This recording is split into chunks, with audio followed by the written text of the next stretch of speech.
I'm Mike Uyek.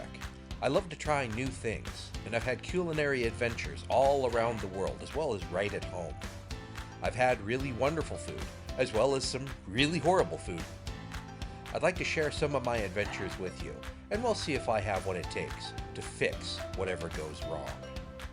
This is Recipe Redemption.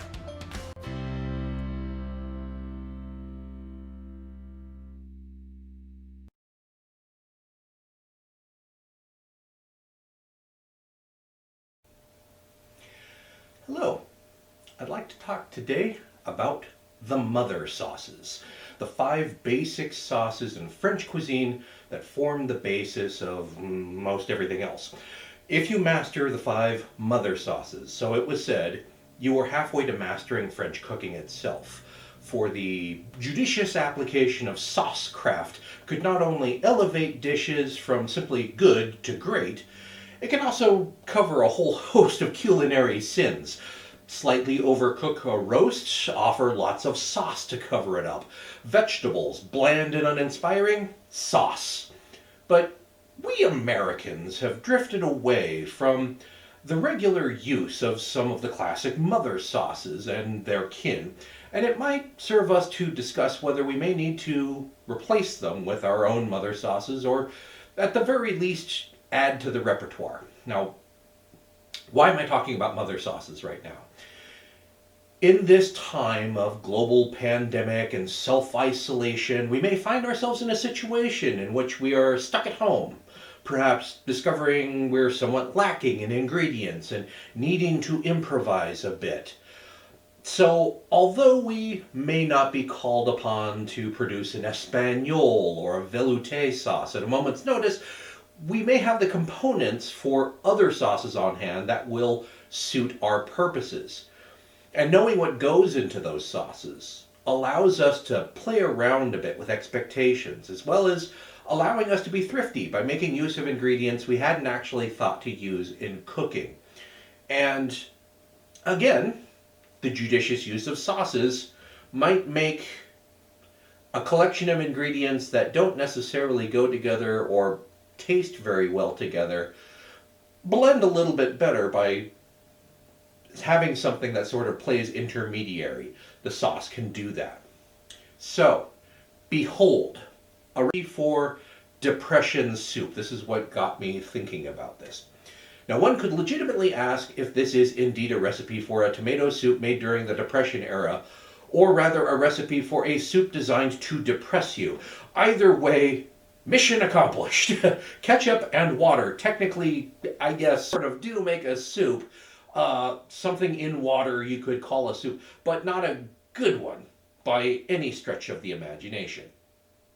My mother actually made this once. While doing nursing work in Boulder, Colorado in the 1960s, she was snowed in at work one winter and found herself scrounging the closed cafeteria late one evening for something to eat. Obviously, there was no food served on the night shift, so all she had available to her were the condiments left out on the counter.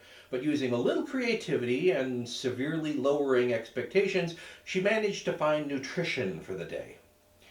If you consider the constituent components of ketchup, there may be ways you can make this not only work, but maybe even taste halfway toward acceptable. Depending on the manufacturer, ketchup is made from tomato puree or tomato paste, some sweetener like corn syrup or even actual sugar, vinegar, and some sort of spicing and seasoning. We'll ignore any emulsifiers, colors, preservatives, because they don't contribute much to the flavor. But basically, you have a sweet and sour tomato base to start with. For cream of tomato soup, you obviously need cream, typically in the form of a bechamel, which also provides thickening power as well as creaminess. To review, a bechamel is a flour and butter roux to which you've added milk and cooked it until it's thickened. But maybe you have half and half at your disposal, or even non-dairy creamer. To balance out the sweetness of tomato and all the added sugar of the ketchup, some salt can help, but why not add more flavor in addition to just seasoning? Perhaps some beef or chicken bouillon if you have it. Maybe some basic spices. This just might work. going to start my soup off by dissolving some chicken bouillon paste in some warm water. And yes, this stuff does take a little while to get it to dissolve.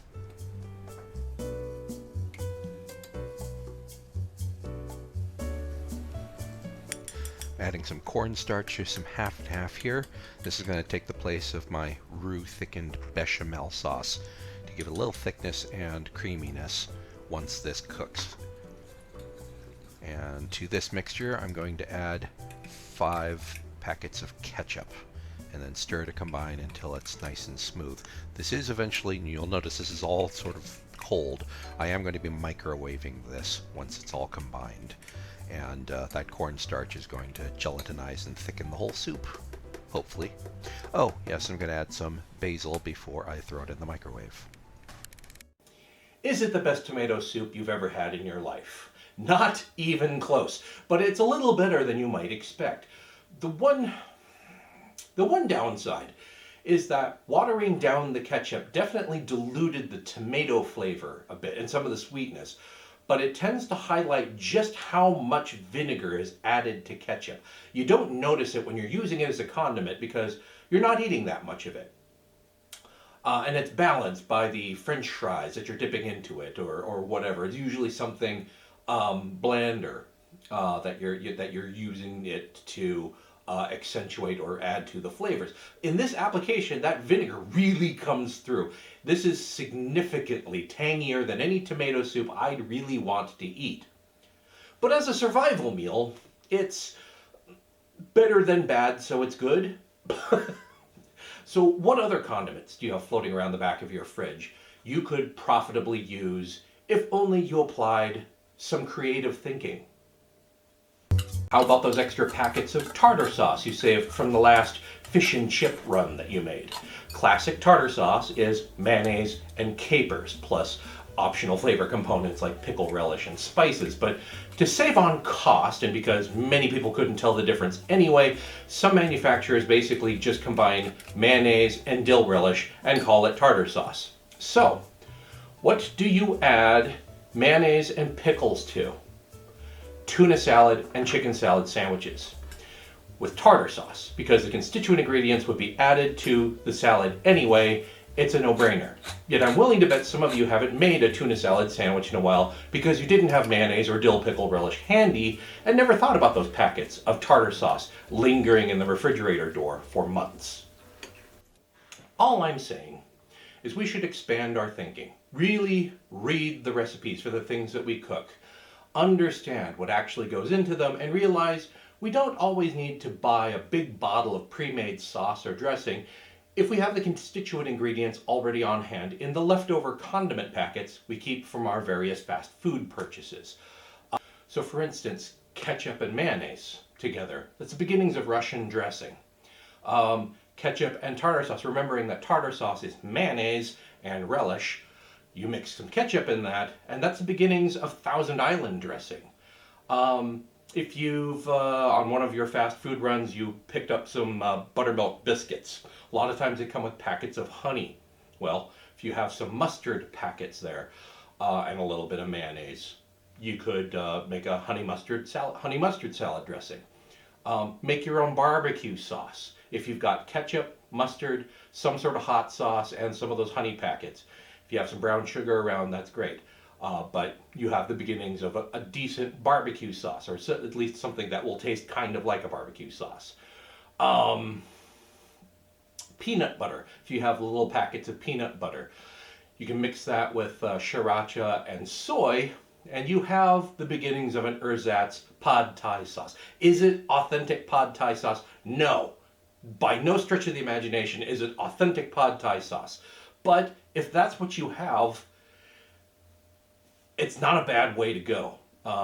You can make a sort of an ersatz pad thai if you have some noodles, and it doesn't even have to be the authentic rice noodles. If you've just got some spaghetti around, you can make something that if you close your eyes, you can pretend that it's pad thai.